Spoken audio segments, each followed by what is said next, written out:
जितनी स्विट्जरलैंड की total population है उससे ज्यादा इंडिया इंजीनियर्स प्रोड्यूस कर देता है। उसके बाद भी रिसर्च एंड इनोवेशन में स्विट्जरलैंड नंबर 1 पे है। इंडिपेंडेंस के बाद से रिपब्लिक ऑफ इंडिया ने 0 नोबेल लॉरियट्स प्रोड्यूस किए इन साइंस। यूएसए ने 100 प्लस कर दिए। ASER की रिपोर्ट के हिसाब से 83% एजुकेटेड इंडियंस एम्प्लॉयबल ही नहीं है। और ये जो सुंदर पिचाई, सत्या नदेला की हम बात करते हैं, इन्होंने भी आगे चल के अपनी एजुकेशन बाहर से ही करी है। और ये सारी चीजें जो मैं बोल रहा हूँ ना, इसका रूट कॉज फाइंड आउट करने के लिए हमें थोड़ा सा पीछे जाना पड़ेगा। जब ब्रिटिशर्स हम पे रूल कर रहे थे तो ईस्ट इंडिया कंपनी के सामने 2 मेजर चैलेंजेस थे। एक कम्युनिकेशन विद इंडियन, दूसरा वर्कर्स और क्लर्क्स की बहुत जरूरत थी उन्हें।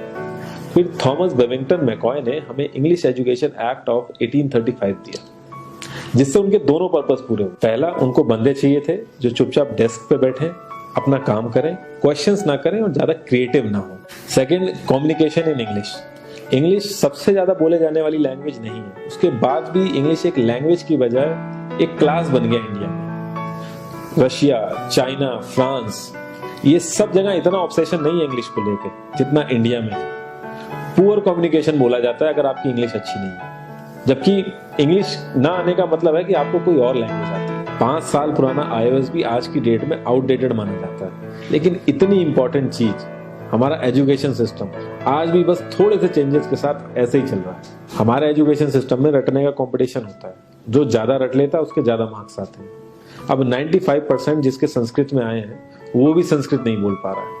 और बेसिक हिस्ट्री होने की बजाय इतनी मोटी मोटी किताबें हैं हिस्ट्री की जिसका कोई मतलब नहीं है। अगर आज की डेट में आपको कुछ भी पता करना, आप गूगल से पता कर लोगे, उसके लिए आपको याद करने की जरूरत नहीं है इतना कुछ। और ये गवर्नमेंट स्कूल में हर क्लास में इंग्लिश का सब्जेक्ट है। 12-12 साल लगाने के बाद भी लोग इंग्लिश नहीं बोल पा रहे और बिना किसी बुक को पढ़े 5 साल का बच्चा सीख लेता है, क्योंकि उसको वैसा एनवायरमेंट मिल जाता है।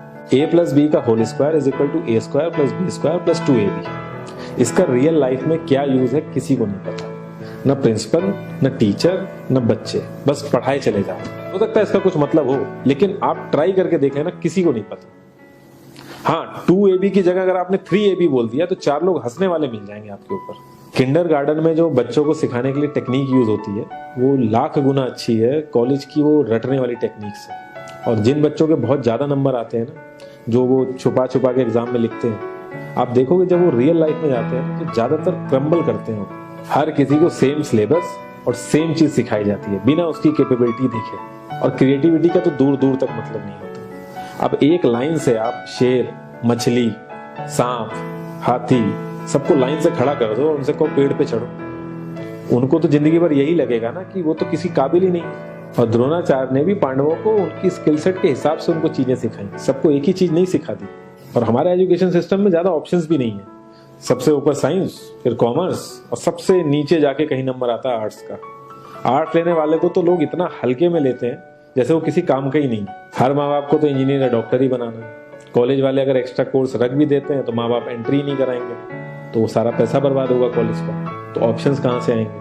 और बचपन से ही आपकी ट्रेनिंग स्टार्ट हो जाती है। माँ बाप, भाई बहन, रिलेटिव सब यही समझाते हैं अगर आपके मार्क्स नहीं आए और जॉब नहीं लगी तो आपकी जिंदगी बेकार है। और लाइफ की क्रिएटिविटी को आप रखते हो साइड में, और ये अच्छे मार्क्स और अच्छी जॉब पाना आपका सपना बन जाता है। अब ये सपना पूरा हो जाता है तो बहुत बढ़िया है, दूसरे को जेलस फील कराओगे, नीचा फील कराओगे। और इस छोटी सी उम्र में अगर सपना टूट जाता है तो सेल्फ डाउट में आ जाओगे।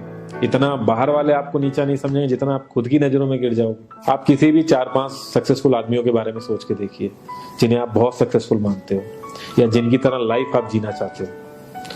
मैं ये कह सकता हूँ कि वो इस एजुकेशन सिस्टम की वजह से तो सक्सेसफुल नहीं होंगे, चाहे वो जो भी हो। धीरू भाई अंबानी, विराट कोहली, आमिर खान, नरेंद्र मोदी, ये सब हमारे इस करंट एजुकेशन सिस्टम के ट्रैप में नहीं फंसे। इन्होंने खुद सीखा, खुद एजुकेट हुए और खुद आगे बढ़े। किसी कंपनी के सीईओ को अगर ये कहा जाए कि आप अपनी कंपनी के सारे डिपार्टमेंट में इंटरव्यू दीजिए, तो कोई गारंटी नहीं है कि वो सारे डिपार्टमेंट के इंटरव्यू निकाल लेगा। और ये भी हो सकता है कि वो आधे से ज्यादा डिपार्टमेंट के लिए क्वालिफाई ना करे एजुकेशन वाइज, लेकिन वो पूरी कंपनी चला सकता है। तो ये जो एक स्किल है, इसके बारे में बात क्यों नहीं होती? लोग अपनी 25% से ज्यादा जिंदगी इस करंट एजुकेशन सिस्टम में लगा देते हैं ताकि अपने से कम पढ़े लिखे आदमी की कंपनी में जाके उसके सपने पूरे कर सकें। इंडिया का जो करंट एजुकेशन सिस्टम है, अगर वो इतना ही अच्छा है तो जो भी सेलिब्रिटीज हैं, पॉलिटिशियंस हैं, वो अपने बच्चों को बाहर क्यों भेज रहे हैं पढ़ने के लिए? इनफैक्ट पॉलिटिशियंस के साथ तो ऐसा करना चाहिए, जिस एरिया से वो जीते हों उसी एरिया के गवर्नमेंट कॉलेज में उनके बच्चों को पढ़ना कंपलसरी हो जाए, तभी वहां के गवर्नमेंट कॉलेज सुधर सकते हैं। 368 प्यून की जॉब के लिए 1.5 लाख ग्रेजुएट और 24,968 पोस्ट ग्रेजुएट ने अप्लाई किया। मैं आईएएस पीसीएस की तो बात नहीं करता हूँ, वो तो एक पैशन की बात होती है, लेकिन कुछ लोग 5-5, 6-6 साल से तैयारी कर रहे हैं कि कोई भी गवर्नमेंट जॉब मिल जाए। उनसे पूछोगे क्यों ऐसे इतने टाइम से लगे हुए, तो वो एक ही चीज बोलेंगे कि जॉब सिक्योर है। मतलब आप काम नहीं भी करोगे तो आपको निकाला नहीं जाएगा। ये सारी कामचोरी वाली बातें माइंड में इसीलिए आती हैं क्योंकि हमारा जो करंट एजुकेशन सिस्टम है वो इतना कॉन्फिडेंस ही नहीं देता है कि हम अपनी स्किल के दम पे कहीं जाके काम करें और हमें निकलने का डर ना हो। मैं आने वाले 10 साल की तो बात ही नहीं कर रहा हूँ, अगर मैं आने वाले 5 साल की भी बात करूँ तो टेक्नोलॉजीज में इतना ज्यादा चेंजेस आ जाएगा कि जो आज हम पढ़ रहे हैं, जिस स्किल पे हम फोकस कर रहे हैं, पता नहीं वो रेलेवेंट भी होगी कि नहीं उस समय। Cloud computing, SEO, digital marketing, ये सब जॉब्स पहले एग्जिस्ट ही नहीं करती थी। हम लोगों को एजाइल होना पड़ेगा, नई नई चीजों को सीखने के लिए ओपन रहना पड़ेगा, क्रिएटिव माइंड लगाना पड़ेगा।